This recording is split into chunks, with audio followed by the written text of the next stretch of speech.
So we're open for business now, and our business in the next 15 or so minutes is recommending some great Freeview watching options for you for movies over the weekend. Some cracking films, 6 on the way, 3 from Van Connor, 3 from me. As I said, good morning and welcome back to the show, to the aforementioned Van Connor. Good morning, Van. How's your week been, mate? Or 2 weeks, in fact, since I spoke to you. How are you doing? 2 weeks indeed. All good, Mr. Ross. Can't complain. How are you doing? Very well indeed. Pleased to be back on the air on a Friday, and I wanted to start with your first recommendation, a great modern horror film. When I heard it was being made, I assumed it was one of the kind of Universal's attempt to go for that dark universe, reshooting the old Claude Rains Invisible Man film. It is called The Invisible Man. It's a rather different story, though, isn't it, to the one H.G. Wells left us? Well, that's it. You just touched on it right there. This was originally intended to be part of the so-called Dark Universe that Universal were relaunching in the 2010s to capitalize on the popularity of the Marvel Cinematic Universe and the Avengers.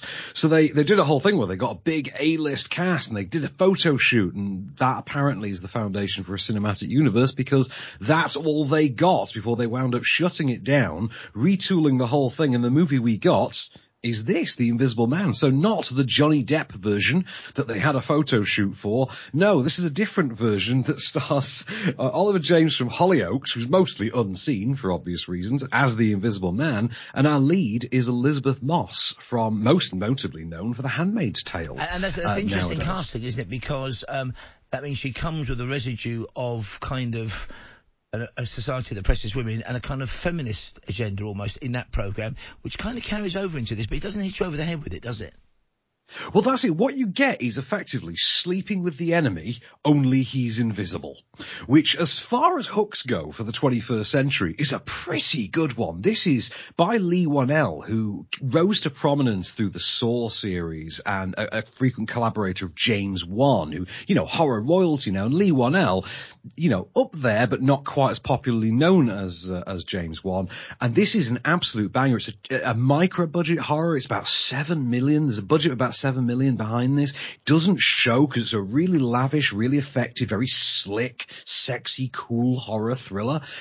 Really creepy, very timely, has things to say about abusive relationships, toxic masculinity, things like that. Just a really great, riveting, contemporary horror movie in which, for the longest time, despite the title, you genuinely don't know which way this is going, except for the fact that it's a movie called The Invisible Man. And I must say, like you, kind of ruins the twist. Let me say, like you, I've been around the block with horror films. There's one scene in this in particular which I thought was an absolute jaw-dropper, involving the murder of somebody. I didn't even want to say what happens because it came for me out of nowhere. It was an absolutely brilliant bit of Grand Guignol horror, and I thought the twist at the end, not exactly a twist, not a Shyamalan twist, but the story at the end was absolutely brilliant as well. I mean, I'd love a sequel to this. I think we are actually getting one. I think it made so much money based on a $7 million budget that they're going right ahead with this. We're getting a follow-up to this. We're getting more Dark Universe stuff. I know Creature from the Black Lagoon is something that's being spun. There's a new interpretation of that on the way. I'm a big fan of it. If this is what we're going to get out of the absolute car crash that was the Dark Universe endeavor, then yes, what a result, because this is an all-timer. This is a great contemporary reimagining of a classic, one of the classic 1930s sort of horror properties itself, based on the heyday of 19th century horror literature. It's a great movie anyway. For All Mankind fans will also be happy to see Michael Dornan, Gordo Stevens, turning up in this as well as the departed Invisible Man's, is he or is he not evil brother. Great movie. It's on tonight. ITV 10:45. It is fantastic. Check it out, and I've got a clip for you in the meanwhile of Elizabeth Moss, who may or may not be losing her mind. But the movie's called The Invisible Man, so let's lean towards not. ITV, 10:45 p.m. tonight. Set record if you're out and about. It's a belter. He has figured out a way to be invisible. You know exactly what I'm talking about. He's not dead. I just can't see him. Okay. No, I agree with you. Adrian was brilliant. But it wasn't because of anything he invented. It was how he got in people's heads. You think about it. He came up with the perfect way to torture you, even in death. Only thing more brilliant than inventing something that makes you invisible is not inventing it, but making you think he did. He's not dead, Tom. Very scary, very suspenseful. It's the kind of film that had Hitchcock made full-on horror films, he could have made this, which is praise indeed for me, because it's really kind of, it draws you in, and things become relevant and important later on. You're shown them, but you don't realise the significance too much later. And I love this film, and I love this film. My first recommendation. I may have recommended this before. I make no apologies for that. It's on Great Movies tonight, 9 p.m. It's a belter, written, directed by that great British writer-director Edgar Wright. He had the story idea, he says, for decades, and he's not that old a fella. It's called Baby Driver.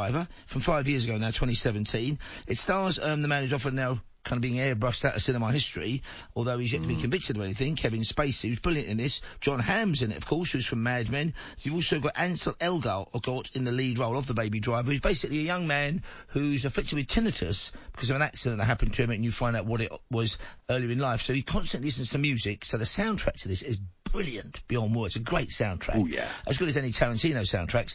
And he's also a master expert driver who owes a certain number of jobs to Kevin Spacey's criminal kingpin. He gets involved in an armed robbery with a very kind of odd team of people, including you, John Hamm. John Bernthal, one of my favourite actors in it, and Jamie Foxx is brilliant in this. And you've got Lily James as the love interest. Edgar Wright's on record as saying it's kind of like a musical, and I kind of see what he means in this, because the soundtrack is crucial. The driving is amazing. It was a big hit, a surprise Sleeper States, of course, and it led, I think, to Edgar Wright being off for the Ant-Man film. Or did he walk away from Ant-Man before this? I can't remember, Van. You might know this. He walked away before, long before. He was intended to be part of Phase 1 of the MCU. Ant-Man was meant to be out before the Avengers, so it was a long gestating project, that one. I'd love a sequel to this. Again, occasionally you get rumours and speculation one might be on the way. So it's Baby Driver, a masterful getaway driver, rethinking his life, doesn't want to be doing what he's doing, which is criminal endeavours, and it's a great film. Great, exciting, non-stop car chase action movie. It's on 9 o'clock tonight on Great Movies. Here's part of the trailer. Find something funky on there. Just in case we gotta rip this joint up. So here's the thing. I'm looking at some of the country's finest thugs, and of course, young Mozart in a go-kart over there.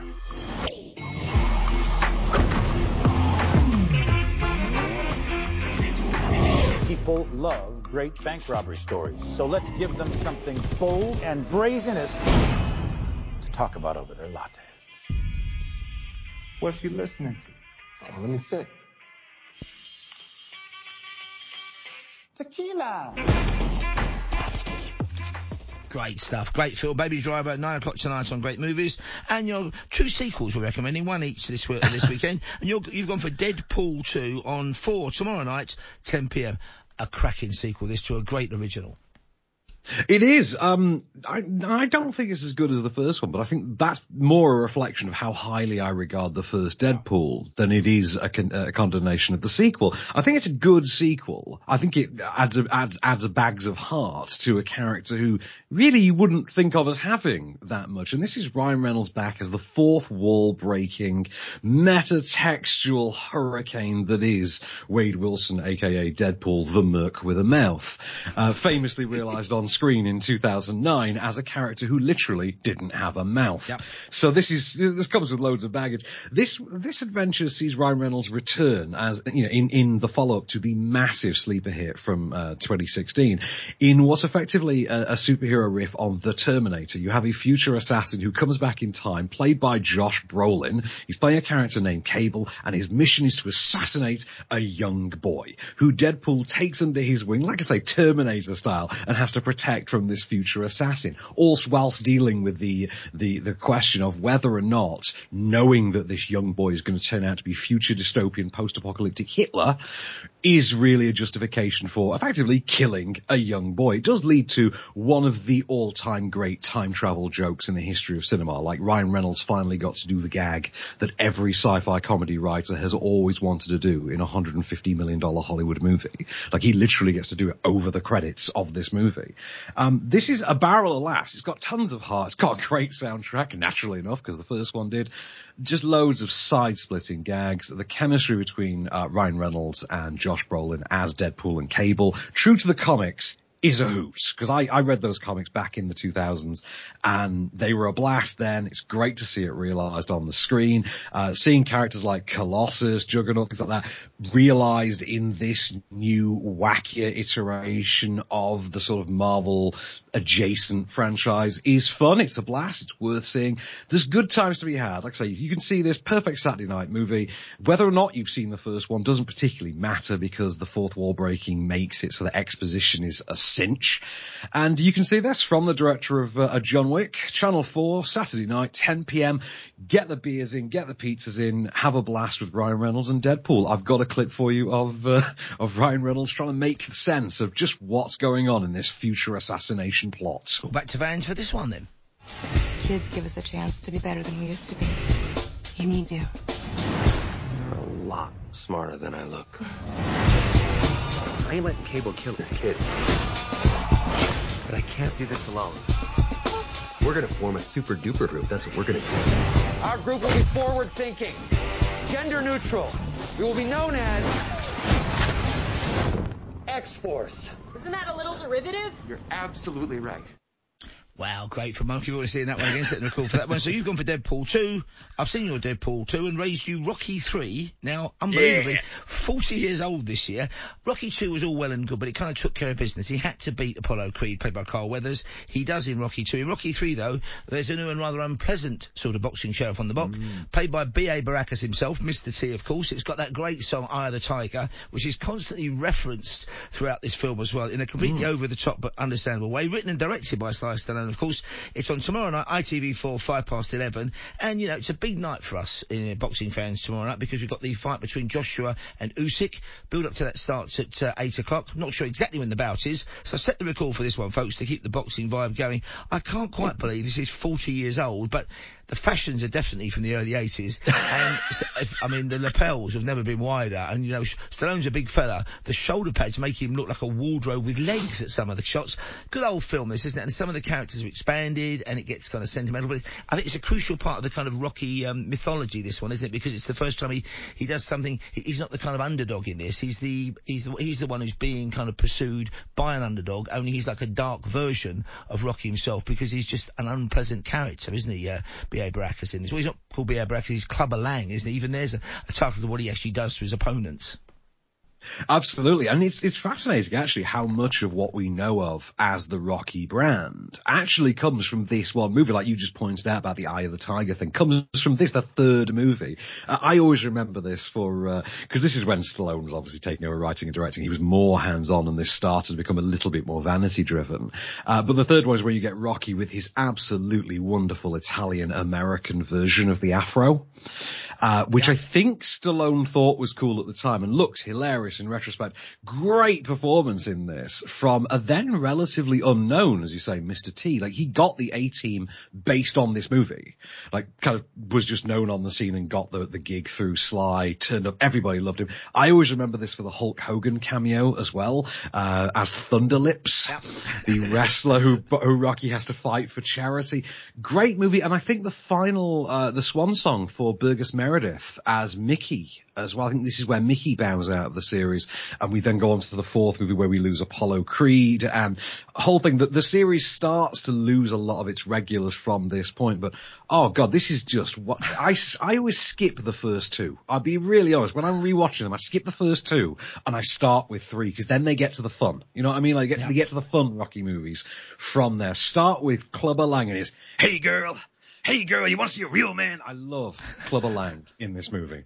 Marvellous stuff. Here we go then. Rocky 3, 11:05 tomorrow, ITV4. Come on. Show us the Eye of the Tiger. Balboa was a fine champion, but his time has passed. See that look in their eyes, Rock?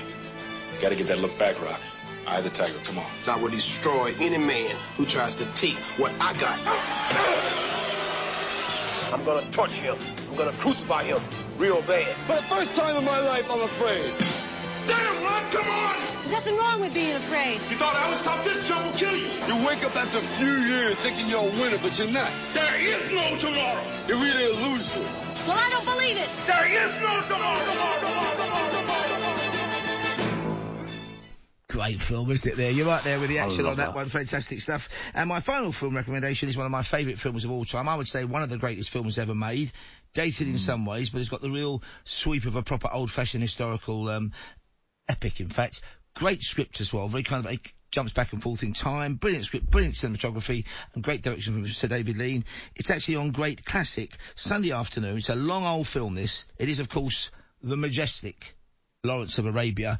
This is, I mean, the word masterpiece is overused. This is, I think, undoubtedly a masterpiece. I think everything works in this film. Even the attitude towards the emerging Arab nations works. The only thing that doesn't, I suppose, is apart from Omar Sharif and some of the extras, the main Arab, Prince Faisal, and the man who Anthony Quinn plays, what's his name? I can't remember the actual leader's name, but he has his camp at Wadi Rum, and so are both played by kind of browned up white people. Anthony Quinn, I think, is of either Greek or Italian heritage, and Alec Guinness, of course, is Mr. English. But apart from that, those kind of... And, of course, he then repeated it years later in Passage to India, when he cast Alec Guinness, again browned up, as the Hindu professor. But, you know, those are the only kind of blips to modernise. But even they are acceptable, I think, in the terms of when the film was made. Introduced Omar Sharif to the world with one of the greatest entrances of any film star ever. I mean, that scene alone should have got a dozen Oscars. Who doesn't love this? I mean, you must rate this one. I know you do. You must do.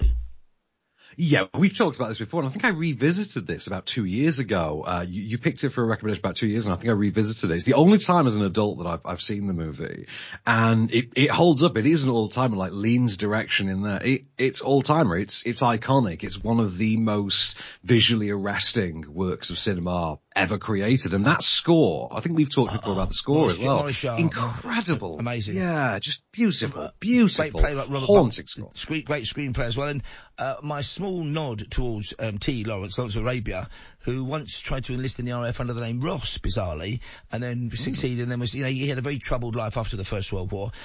If you're ever near the BBC headquarters, which is in Upper Regent Street, Portland Place, folks, on the pavement outside they've got various places around the world, and they're in bronze, and not all of them are hugely known in the history of the world. They're just there as recognitions that the BBC broadcast to the world. They did a poll internally. I'm sure I wasn't the only person. I recommended somewhere that features very importantly in this film, and it's there in bronze, but in concrete, outside the BBC, Aqaba. Do you remember the importance of Aqaba in the film? Yes, I do, actually. He has his long knife to the soul, can't decide how to attack the Turks and get the Arabs to support him, and he says, I know what to do. Aqaba by land, because all the guns are... So that's Aqaba's outside the BBC, mainly because I suspect of Lawrence of Arabia. Never made that connection. A majestic, incomparable film. Even the trailer's a masterpiece. The English have a great hunger for desolate places. They hunger for Arabia. I think you are another of these desert-loving English.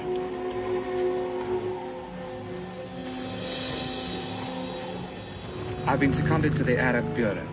Of course I'm the man for the job. What is the job, by the way? Have you no fear English? My fear is my concern. We need a miracle. They hope to gain their freedom. I'm going to give it to them. The man who gives victory in battle is prized beyond every other man. It's going to be fun. Jack Hawkins, of course. Alec Guinness, Omar Sharif. I mean, what a cast, what a line. Anthony Quayle. It's a fantastic film. It's on Sunday afternoon on Great Classic. And your final recommendation is another... I think we've got 6 out of 6 this weekend. Tell us why you've chosen. I know why. It's a great film. It's one, I think, great movies. 9 o'clock Sunday night. The Grand Budapest Hotel with Ralph Fiennes and others. Yeah, Ralph Fiennes and others, and the and others has quite a heavy asterisk over the end, because it's one heck of a cast list on this one. About the most Wes Andersonian movie Wes Anderson has ever come out with. I mean, his personality is all over this. It's what you would get if Peter Sellers was alive today. If Peter Sellers were alive today, he would star in a movie like The Grand Budapest Hotel, to which this is quite an homage. Ralph Fiennes giving it, good Sellers as the concierge, Monsieur Gustave, who, runs the Grand Budapest Hotel of the title, takes on a new bellboy played by Tony Revolori, and finds himself at the centre of a number of storylines that make him an enemy of the Nazis, a grieving family, a pair of would-be teenage lovers, the works. And then the centre of it all is this grand performance from an arm flailing Ralph Fiennes, who's just really going for it in the madcap comedy stakes in a way that I don't think we've really seen of him before. We've seen him do quite buttoned down chamber comedy. This is Ralph Fiennes doing Peter Sellers. Like, in terms of seeing an actor do something that's really outside their comfort zone, this is really good, and he's perfectly suited to it. It works for him. He's got that madcap energy, but in that very stiff, classically British way. It is that Peter Sellers type performance, but wonderful art direction. The cinematography of this is just marvelous. It's just gorgeous to behold. Great performances in there from everybody, from F. Murray Abraham to Saoirse Ronan to Edward Norton. Chuck this on. It's on Great Movies on Sunday at 9 p.m. And if you've never seen it, is the most accessible, I think, Wes Anderson movie. If you are a Wes Anderson fan, though, it's, I don't know, it's kind of like recommending Stairway to Heaven to a Zeppelin fan. It's kind of a bit weird. But Grand Budapest Hotel, I've got a clip for you of Ralph Fiennes in that very idiosyncratic Wes Anderson-like way, giving his new recruits an interview at the reception desk of the Grand Budapest Hotel. Here we go. So it's on Great Movies, 9 o'clock Sunday night. Make sure you catch this one, folks. It's a belter. You're now going to be officially interviewed. Should I go and light the candle first, sir? What? No. Experience.